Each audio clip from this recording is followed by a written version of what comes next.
third base is quite the stacked position in MLB 23, so today we're going to go through and rank all of the third base options that we have in Diamond Dynasty. I want a mix of solid defense, of course, but I also want power. I feel like third base is a position where you almost treat it like a second version of first base, but defense definitely matters more. We want some power and some really good hitters, and we're going to go through and talk about it a lot today, so let's not waste any time and hop right into it. In our F tier, I've been very precise with the F tier, not really listing many people because I have a tough time really saying to avoid certain cards. But in this tier are some contact type hitters that really don't bring that much hitting to the table. Alex Gordon and Nicky Lopez and Minnie Minoso are all pretty similar in the fact that they might have contact at least versus one side, but the power is not great. And the contact versus the other side definitely isn't great. And they're just not really that great for third base options. But we're not ranking cards with the boosts. Without the boosts on their own, this card probably doesn't do much, but he's at least viable with a Royals theme team. And just in general with this F tier, I just don't think the cards are that great of hitters. You can definitely use them, especially at the very beginning of your team, but I would not be looking to use these guys anywhere near remotely in the long term. Now we move up to the D tier, and we start to see some better offense. Like starting off in the D tier, we got Freddie Freeman here, and without inside edge, but you're getting weak hitting attributes overall, plus really bad fielding as secondary of third. If you're going to use him, play him at first base. I don't think you'll be using this card on his own, in my opinion. And Kyle Seager here is starting to touch some well-rounded hitting. He's at a nice swing that might play a little bit above the attributes, but there's not enough there to really make me want to use this card. Face that lefty, you will get shut out with 60 contact, 81 power. Especially since I am recommending these cards for a Hall of Fame type World Series push. So to summarize this D tier, you see some okay hitting cards, but nothing really too crazy on their own that I would be shooting to use. They're definitely more so your beginner cards that you would actually want to use and begin playing some ranked games on the low difficulties on, or at least using those offline modes and do pretty okay with. We slide up to the C tier and you start to see how congested this position is because there's so many options. You have so many secondary positions. But as you see, this is where the live series cards pretty much lie. I like Arenado in his swing, but I feel like in the case of all of these live series third basemen, pretty weak on the hitting in comparison to boosted cards that they have. I mean, Arenado,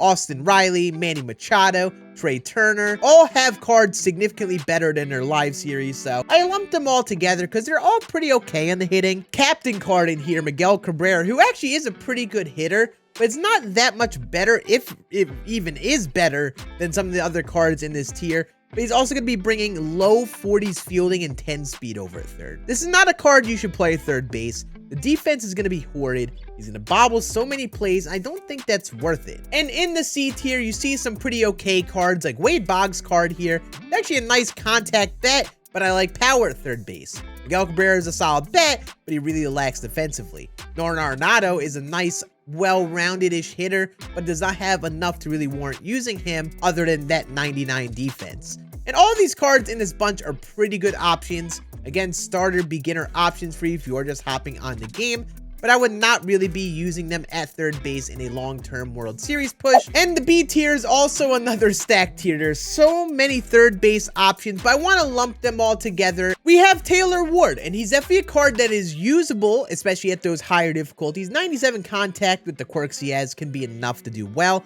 but he just doesn't have that much hitting to really be valuable at third base.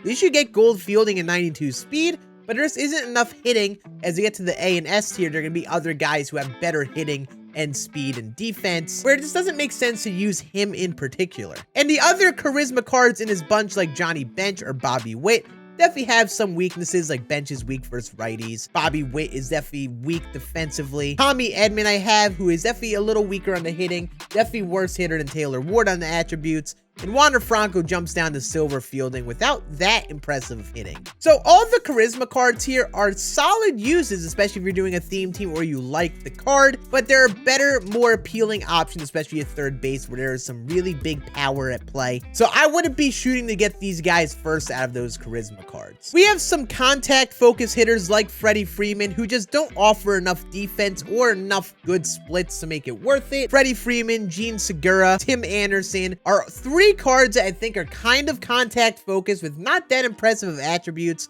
where I would really be using them on their own over a third base. And then we have some pretty well-rounded options like Byung-Ho Park and Captain David Wright here, but there's some aspect of that hitting that's a little weaker, like David Wright versus righties without any captain boost affected isn't really that impressive, and same with Byung-Ho Park, a little weaker on the contact while being a power type hitter. And I think some players are similar to these type of players in the A and S tier that just bring more overall well-rounded hitting. And then there's a card like Josh Young, who is not that far off from David Wright, and just right now a player like this does not really fit the meta. There's a lot of right-handed pitchers, so if there were more lefties, I'd say Josh Young would be definitely A tier, but at least for now, the 92-87 splits. Future star cards like him and Tovar just don't get quirks, so they definitely fall a little behind some of the guys who might have similar attributes in that A and S tier. And wrapping up these cards in the B tier, they're pretty good options, and you definitely could use them on your ranked team right now and find success with them, but I would not be rushing to get them right away.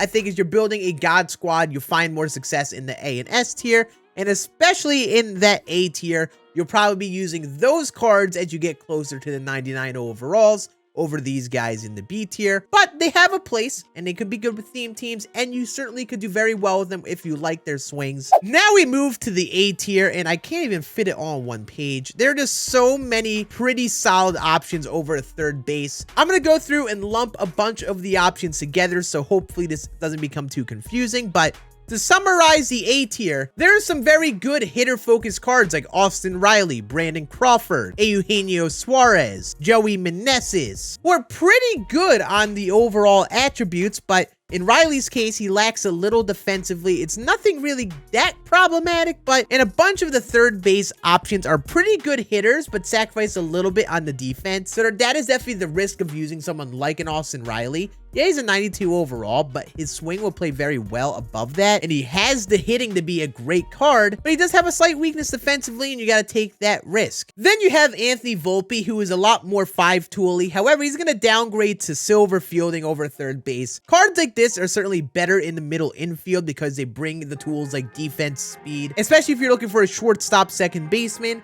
But at third base, you can use them if necessary, but in lots of cases, you're going to sacrifice some defense getting them to a secondary. Or just in general, those hitting attributes aren't as impressive when you account for the really good hitting third baseman. So guys like Anthony Volpe, Jeremy Pena, Javier Baez are very good in terms of middle infield options with the 5 tools that they bring, but they are not bringing enough at third base to really make them must use in my opinion. But if you do need to slide them over third to get them in, I think they're actually pretty good options. We have some pretty contact central players like Brooks Robinson here. I will say this card could be great defensively, and in my opinion, could definitely play in the S tier with quirks. But I'm going to leave him in the A tier because I think there are other contact type cards like him, Jeff McNeil, Edouard Julien, Kensuke Kondo, who are actually pretty good contact type hitters, but I prioritize power at third base so much. These guys aren't going to hit bombs all the time. Again, good options to use at third base, but that power being a slight weakness is going to end up with some potential warning track flyouts, or maybe just not being a home run hitter that I'm looking for, but are definitely very solid options to run at third. And finally, we just have the boppers. Pretty good on the hitting. They're just a smidgen short of some of the studs in the S tier, so if they do bring some middle road defense like Jordan Walker here or Eugenio Suarez, the hitting is just a little bit worse than the guys in the S, so in my opinion, I think the best spot is to leave them in the A among some of these better options. But I will say there are definitely levels to the A tier.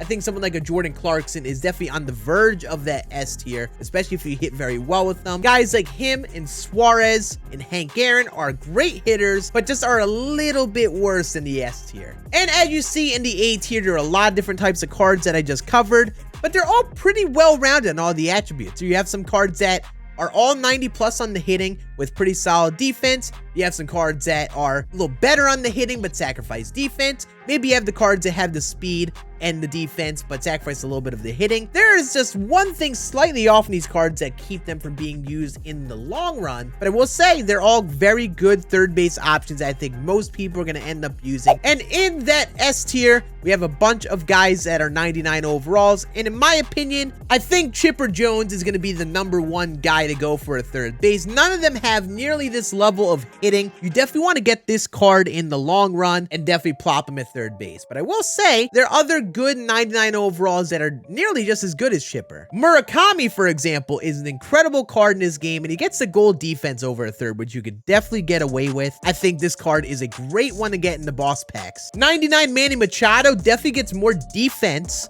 but sacrifice just a little bit of the contact and power. He's a great hitter, though. If you get his swing down, this card could be butter, and you're going to get some elite fielding over to third base. Or maybe you want to go for Eddie Matthews, who's going to sacrifice a little bit defensively in comparison to Manny Machado, but is going to be a way better power hitter. It's actually pretty close to, say, Murakami, and he gets quirks, so he actually might play better than Murakami in some cases. Or you could go for a Jazz Chisholm or Gunnar Henderson at third base, where you're going to bring good defense, but also high speed. So if you want to get that speed type option at third, they could be great options there. And in previous lists, I first ranked them outside of the S tier. But having used Jazz a bit, I've recognized he is a stud, especially since you face mostly righties now. And I feel like Gunnar Henderson is probably the same way. So in terms of third base, I'd say they're both S tier because they bring a little bit more speed at the slight sacrifice of hitting. And in that S tier, I think you're gonna want to go for a primary third baseman like a Chipper or Eddie Matthews or Manny Machado, or even slide Mark McGwire there if you have a first baseman or DH you like. But if you're going to be using other players like a Lindor or a Henderson or Jazz,